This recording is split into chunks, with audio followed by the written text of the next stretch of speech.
uniform motion and velocity. So, velocity and speed. Motion at a constant speed in a straight line is called uniform motion. During each second, for instance here, the car moves twice as fast as the bicycle. How do we know that? Because all the flashes are spaced evenly, but the car moves from 0 to 40 in the same time the bike moves from 0 to 20. That means the car is moving at the greater speed. That's sort of duh, but it's worth stating. And then we define the speed of something as the distance it travels in a given time interval divided by that time interval. Right? In uniform motion, it's well defined. They imply here that you need it to be in uniform motion, but in fact, we'll see, we'll be able to extend that and make it a little bit cleverer later. Speed measures only how fast an object moves. On the other hand, we use something called velocity to tell us both how fast it's moving and the direction it's moving in. So, here we have bike 1 is moving to the right, and bike 2 is moving to the left. How do we see? Well, the arrows point that way. And we can see that the speed of the two bikes is the same, because in 1 second, the bike goes from, in between 1 and 2 seconds, the bike goes from 20 to 40. That's 20 meters in 1 second. And during the 1 to 2 second range here, it also travels 20 meters and goes by seconds. So they have the same speed of 20 meters per second, but they have different velocities because those motions are in different directions. And then we get to a more formal definition, a more mathematical definition. The velocity, usually symbolized by v, is delta x over delta t, where delta x, remember, is the displacement, and delta t is the thing we call the interval.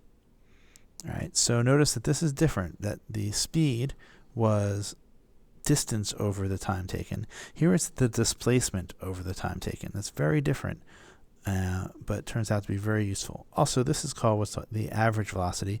We'll come back to that. It's sort of what you mean by average, but a little bit more refined. All right, an example on how to find speed. Finding the speed of a seabird.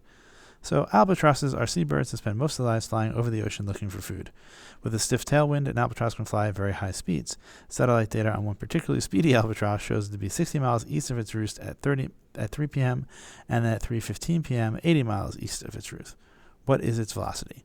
So, and then as we usually say, and you'll get tired of hearing me saying, we should really start physics problems by drawing pictures, activating the graphical part of our brains. So here is a relatively simple picture. There's the roost, it's our origin, and then we have the albatross starts at 60 and travels to 80 during this interval, which is from 3 to 3:15 or 15 minutes or 1/4 hour.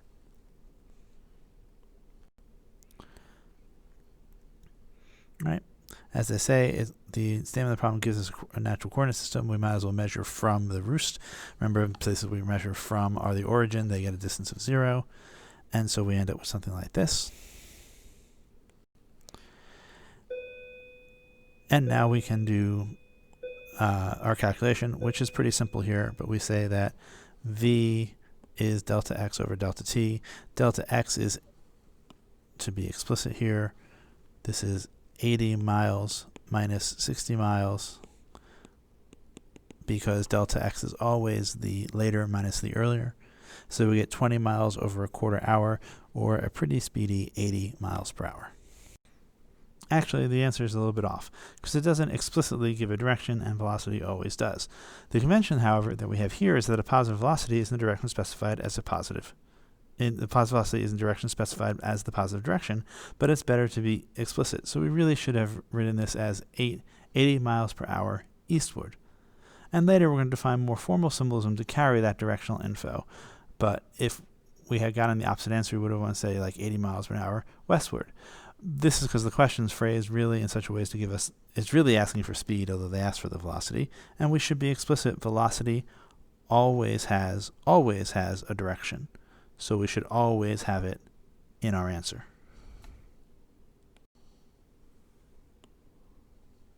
Different example problem.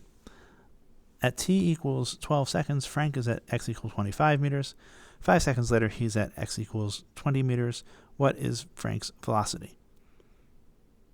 enter in this was a paired x, so it said enter the quantity, but we should get the units. All right, this little bit is a paired x limitation and is not a physics thing, so when you can give units, you should give units. Take a second to figure it out, and then so pause the video, figure out what you want to say, and then unpause it.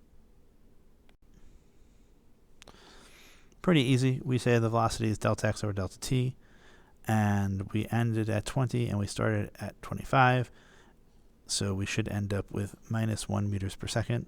My apologies about these guys should be in straight font the same way that these are. This is a convention that I just sort of typo here, but units should always be in non-italic fonts. All right. This example sort of helps us see how we specify directions, where a positive direction is a direction we had picked as positive, duh. We pick the negative direction when we're going the other way. Here, Frank moved closer to the origin, so he moved in towards the negative half of the plane. By the way, the fact that it was at 12 seconds is completely irrelevant. All that matters is the change in the clock, not what time it is on the clock. Okay, we're going to get a very technical definition here. Motion that is along a line, but not along a curve, in which equal displacements occur in equal durations, no matter what the size of the duration would be, is called uniform motion. All right, there's a lot going on there. It's not as deep as that all makes it sound, but we need to be precise. And the important thing is that if we pick some time interval, and it can be any time interval you want to pick, it can be a second, or a tenth of a second, or 3 minutes, and if during any instance of that time interval we get the same distance, then the motion is uniform. So the displacement between successive spots would be, successive time intervals would be the same. That's what this is saying. So Vx is constant. That's another way of saying it. And if we were to plot this on an xt curve, remember that the slope of the xt curve is the velocity. And the idea is that for every step over that's the same, we get the same vertical change.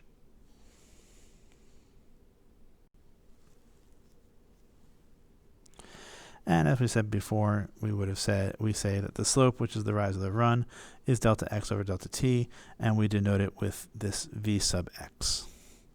Here we use the subscript x to remind ourselves that this is motion along an x direction. In other words, we're moving along a horizontal line. Had we been moving in a vertical line, then we would have used y instead. Also, as a reminder, strictly speaking, this is the average velocity because we don't allow the speed to change. Eventually, we will very soon allow the speed to change, and then we'll broaden this definition to be more consistent with that.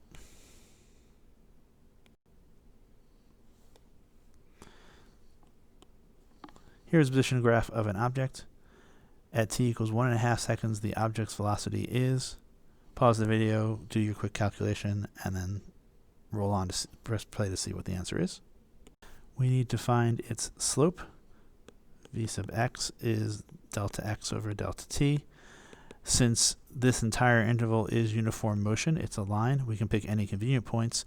So let's pick that point and that point, meaning we started at 0 meters and 1 second, and we ended at 20 meters in 2 seconds. So we have 20 meters over 1 second, or 20 meters per second. So we get that one.